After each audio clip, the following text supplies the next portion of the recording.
Zach glanced forward again, checking the fence line for the upcoming corner. Someone stood not far in front of the tractor, both arms waving frantically, with a dancing border collie beside her. Joe. Domino. His heart lurched. Must be an emergency.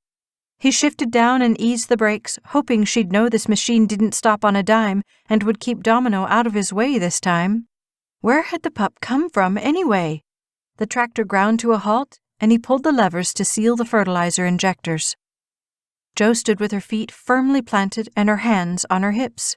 The flash in her eyes didn't look like the panic that might come if one of her friends had been injured or something. Couldn't be so bad, then. Hi there, Jo. Beautiful day. He pulled out his water bottle and took a long swig. No response. Zach mopped his dripping forehead with his denim sleeve. He leaned both elbows on the steering wheel. Is something wrong? One hand shot out and pointed behind him. What do you think you are doing? Whoa, she'd bit every word off with precision. Zach glanced at the pressure tank. Was it leaking or something? No, it looked okay. He turned back to her with a frown. Pardon me? You're spraying the field with poison. Zach slid off the tractor and approached her, but she backed away, eyes flashing fire. She grabbed onto Domino's collar. It's not poison, it's fertilizer. Nitrogen, to be precise. Didn't you read the directions? You're supposed to be suited up to handle that stuff. She took a step closer. Did it ever occur to you that if you should wear protection and if there is a big danger sign on the tank, you shouldn't even be using it? I suited to load the tank. I'm not stupid. She narrowed her eyes. You could have fooled me. And he'd thought she might be something special. Not that he wanted her to be, but at least he'd found out before it was too late for his heart that she really was just as narrow-minded as his first impressions had been. She had no better grip on reality than his grandmother.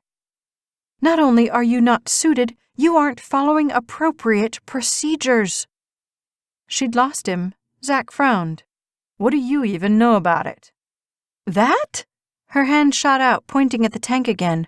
Far too much. My stepfather uses every kind of commercial chemical there is to produce higher yield on his mega farm.